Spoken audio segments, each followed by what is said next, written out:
Okay, butterflies.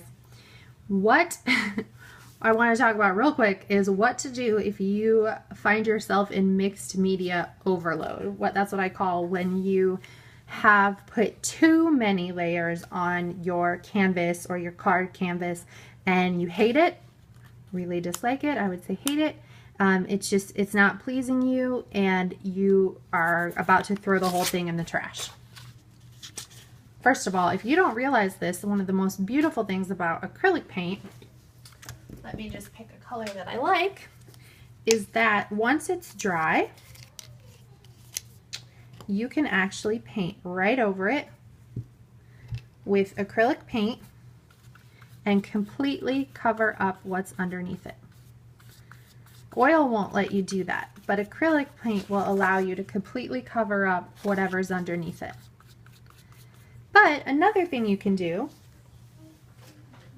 is get your tub of gesso, and if you don't have gesso, which score, I got that one on sale. If you don't have gesso, then you can take white paint and tone down what you did to your mixed media overwhelm. I tend to use my fingers for everything, so ignore that if you don't want to use your fingers, but I do. Use your fingers and tone down and see what happens when you play with adding gesso or white paint and you take away some of that overwhelm.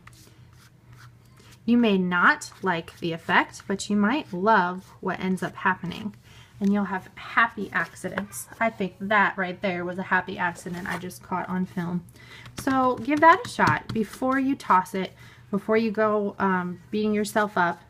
This is actually a method for many of us who like mixed media, is it to layer and layer and layer and layer until we really think we've overdone it, and then let it dry, or not if you want to experiment with mixing the colors, and then going over it with gesso to tone it down.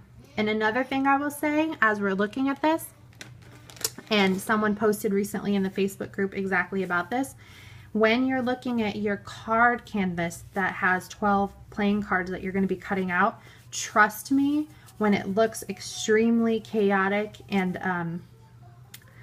not as pretty or not quite what you were hoping for, when it is all like this, when you cut them out, it's going to look a lot better. Trust me on that. That once you cut these cards out, they're automatically going to look cooler, look better, and that overwhelm and the number of layers you've put in is going to look cooler because it's on a much smaller place. So that's my tip for mixed media overboard.